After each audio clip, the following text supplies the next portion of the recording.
Beautiful Hannah silk hand-dyed ribbon, which, like many of my other supplies, I can't get anymore. Now this is my Bible for making the ribbon flowers, and I was so into this many, many years ago. And this book is such a great guide. It gives you simple instructions how to make all different flowers, and then also in the back it has a list of suppliers. So I use this book regularly when I first started making these ribbon flowers, and I sent away for catalogs to the suppliers, and here's the catalog sheet for the ribbon, and in the back it had a list of all the different suppliers that sell stamens and all of that kind of supply. So a lot of these companies probably don't exist anymore, but this is a great book, The Artful Ribbon. And this is how I measure out the ribbon. So the basic measurement is 2.5 ribbon widths. So these are for the different thicknesses of the ribbons. And what I do is I line that up and mark those cuts with a pencil on the ribbon. So this is how I do it. This is not ribbon that I use for the flowers. I use it for the backing. But I would put my measurement on there, and then I mark it off with a pencil each of those segments. And those are 2.5 ribbon widths of whatever width I'm using. And I can see that this is actually for the narrower size, for the 1/2-inch ribbon, but I showed it to you on the 1-inch ribbon. So I'm going to show you how I make the leaves, the berries, and the flowers. And the ribbon is so beautiful, and I love how natural it looks. It looks like real flowers because of the way it's dyed. And that's what the appeal was to me of this ribbon. So I do the running stitch in a diagonal, and then I flip it over and do it in the other direction so that it's really, really secure. And when I get to the end, I sew several stitches in the same place just to finish it off. And then I trim off the end that's not needed right there. And then I actually press these with an iron open like this. So this is going to be another leaf shape, and this actually is how I make the flowers as well. I'm sewing in a scalloped line, so to speak. I go from one mark to the next. I only made 2 marks for this. And I sew a scalloped line. So it's curved. So I start at the top of the ribbon, go down to the bottom, curve around, and then go up to the top again, then go down to the bottom again, curve around, go up to the top. And here I'm just about finished doing this. This is exactly how I make the flowers too. And then I pull it tight, makes these beautiful petal shapes. And then I finish that off as well.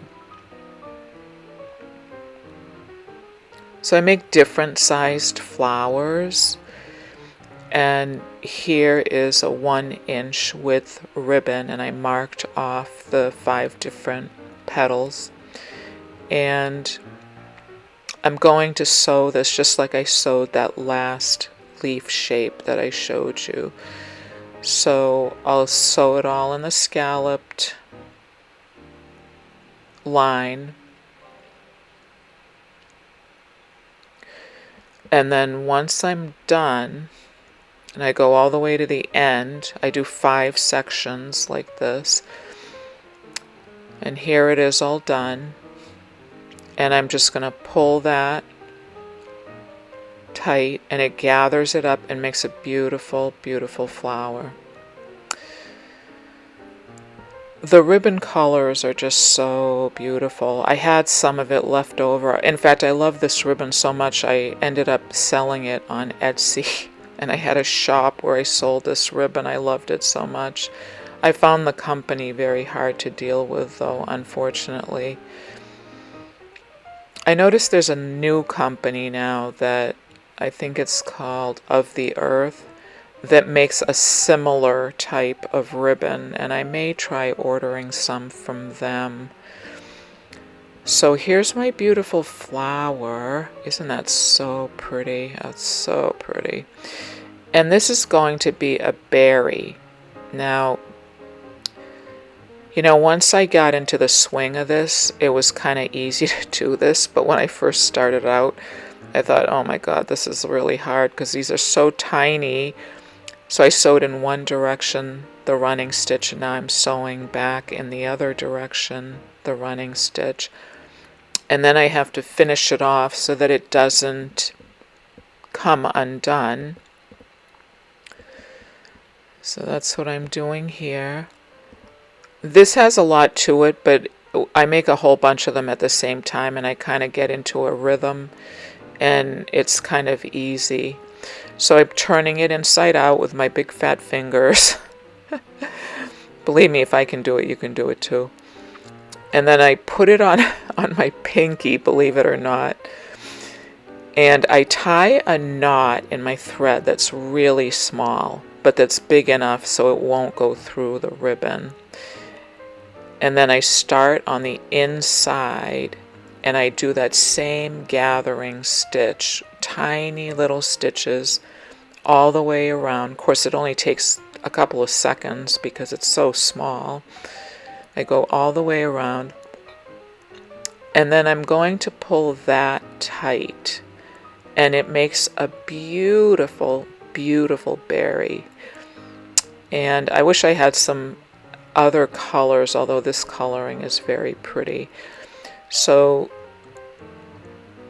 I used to have a couple of different ones that I always used for berries, and my favorite one was green on the bottom and then purple. It blended into purple. That was my favorite one. Well, that's not true. I also had a green one that faded into a pinkish reddish color. That was beautiful too. Kind of like this. So I'm doing the same stitch on the bottom as well, the gathering stitch. So once I go all the way around, I take some of the stuffing and I press it between my fingers into a little ball. Yeah, believe it or not, I'm going to stuff this flower, and I use my scissors and I push that in there, and then I'm going to pull that string tight and then finish it off by sewing several times in the same place. And it makes a beautiful, beautiful, beautiful berry, and it's a beautiful addition to the flowers. So it's a little extra work. Here are my berries in process and my beautiful flowers and my leaves. So the berry is a lot of work, sort of. It only takes a minute to make one, but it's totally worth it. So these are my stamens. These are ones that I've collected over the past many years, and there's some of them that I hoard. I won't use just because I don't want to use them up because I can't get them anymore. And so I pick out whichever ones I want to use, and for my beautiful flower, I'm trying to figure out which ones will look best. And I don't want to use these purple ones because I don't have more of these, but I'm going to use these. So I take like 5 of them or so for a bigger flower, and I bend that in half, and I'll stick it through the center of the flower. And then I glue these on to something called crinoline, which is this fabric. It's very stiff woven fabric. And I carefully glue gun very carefully so that you can't see the glue through the ribbon.